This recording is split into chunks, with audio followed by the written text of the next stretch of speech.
আসসালামু আলাইকুম। আজ আমি জলপাইয়ের আচার বানাবো আর আপনাদের সাথে শেয়ার করব না তা তো হয় না। আজ আমি আপনাদের সাথে এই আচার বানানোটাই শেয়ার করব। তো কিভাবে আচার বানাইলাম এবং 1 বছর রেখে এই আচার খাইতে পারবেন তা আজ আমি আপনাদেরকে দেখাবো। তো চলেন শুরু করা যাক। আমি এর জন্য 2.5 থেকে 3 কেজির মতো জলপাই নিয়েছি। আর এগুলো দেখতে পাচ্ছেন সব দেশি জলপাই। এখন কিন্তু হাইব্রিড জলপাই নামছে। হাইব্রিড জলপাইয়ের আচার আমি বানাই না, একবার বানায় আমি খুব ধোঁকা খেয়েছিলাম। জলপাইয়ের 2 সাইড থেকে আমি কেটে নিচ্ছি। এইভাবে আচার বানাইলে অনেক ভালো হয়। আমার কাটা শেষ। এখন আমি এক এক করে সব উপাদান দিয়ে দেবো। দিয়ে দিচ্ছি রসুন বাটা, কাঁচামরিচ বাটা এবং সরিষা বাটা, তাও কালো সরিষা। হলুদ দিয়ে দিলাম, পরিমাণ মতো লবণ। এখন ভালোভাবে ম্যারিনেট করে নেব যাতে সব উপাদান একসাথে ভালোভাবে মিক্সড হয়। এখন আমি ছেনিতে করে সব জলপাই এক এক করে দিয়ে দেব। সব জলপাইয়ের দানা যাতে রোদ পায় ভালোভাবে সেইভাবে আমি বিছিয়ে দিয়েছি। এখন আমি ছাদে নিয়ে যাচ্ছি। ছাদে যেয়ে সারাদিন এক রোদ দিতে হবে। আমার যে কোনো আচার বানাইতে খুব ভালো লাগে, তবে একাই এক হাতে এত কিছু করলাম।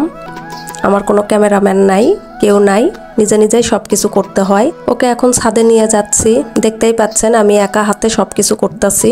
রোদ দিয়ে দিলাম, কত সুন্দর লাগতেছে দেখে। এখন তো দেখে খাইতেই মন চাচ্ছে। কি করব বলেন, মেয়ে মানুষ আমি, আর মেয়ে মানুষদের একটু টকটা বেশি পছন্দ, আর আমার একটু বেশি টকটা পছন্দ। তাই যত দেখি ততই খাইতে মন চায়, কিচ্ছুই করার নাই। তো আর যাই হোক, চলেন আপনাদেরকে আমি আমাদের পুরো ছাদের ভিউটা দেখাই। আমি পুরো 10 তলার ওপর দাঁড়িয়ে আছি। দেখেন চতুর সাইডে কত সুন্দর, শুধু বিল্ডিং আর বিল্ডিং।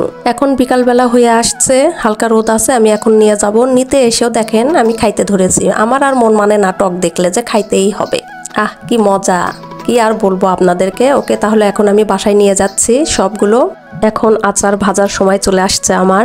কড়াই গরম হয়ে আসছে, তো আমি এখানে খাঁটি সরিষার তেল দিচ্ছি। তেলটা গরম হয়ে আসছে। গরম হয়ে আসলে আমি কি করলাম, এর মধ্যে শুকিয়ে রাখা জলপাইগুলো আমি দিয়ে দিলাম। এখন ভালোভাবে নাড়াচাড়া করে নেব 10 মিনিটের মতো।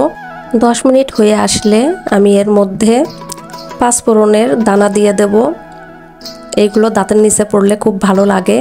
ফাঁকি করেও আমি দেব, কিন্তু সেটা সবার শেষে যখন আচারগুলো ঠান্ডা হয়ে আসবে তখন।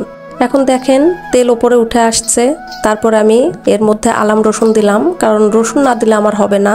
রসুনের যে ফ্লেভার তা বলে বোঝাইতে পারবো না। আচারের মধ্যে থেকে খালি রসুনটা খেয়ে দেখবেন, রসুনটাও টকটক লাগবে। এখন আমি আখের গুড় দিয়ে দিচ্ছি পরিমাণ মতো। আখের গুড় দিয়ে আমি ভালোভাবে আবার নাড়াচাড়া করে নেব। না হলেও আবার 10 মিনিটের মতো আমি নেড়েচেড়ে নেব। এভাবে আপনাদেরকে সব সময় নেড়েচেড়ে দিতে হবে। আমি কিন্তু কোনো সময়ই ভিনেগার ব্যবহার করি না। আর এখন দেখতে পাচ্ছেন আমি চিনি দিয়ে দিচ্ছি পরিমাণ মতো। আমি চিনি আর গুড় এই দুইটা জিনিস অবশ্যই ব্যবহার করব, তাহলে আচারের কালারটা খুব সুন্দর হয়। কিছুক্ষণ নাড়াচাড়া করে নিলাম। দেখেন, দেখতেই পাচ্ছেন কত সুন্দর একটা কালার চলে আসছে। আপনারাও আমার মতো ভিনেগার ছাড়া এইভাবে আচার বানাবেন, 1-2 বছর রেখে খাইতে পারবেন, আচার কিচ্ছু হবে না। যখন দেখবেন এইভাবে কড়াইয়ে তেল ভেসে চলে আসছে, তখন মনে করবেন আচারটা একদম কমপ্লিট। আমার আচার কিন্তু একদম বানানো শেষের মধ্যে। দেখতেই পাচ্ছেন কালারটা এত সুন্দর হয়েছে। এখন আমি নেমে ফেলবো। আপনাদেরকে আমি একটু বাটিতে তুলে দেখাই। দেখেন কত সুন্দর একটা কালার চলে আসছে। আমি এর ওপর 5 ফোড়নের ফাঁকি এবং শুকনো মরিচের ফাঁকি দিয়েছি, দিয়ে আপনাদেরকে দেখাইলাম, কারণ আচার ঠান্ডা হইলে আমি তারপর এগুলো দেব।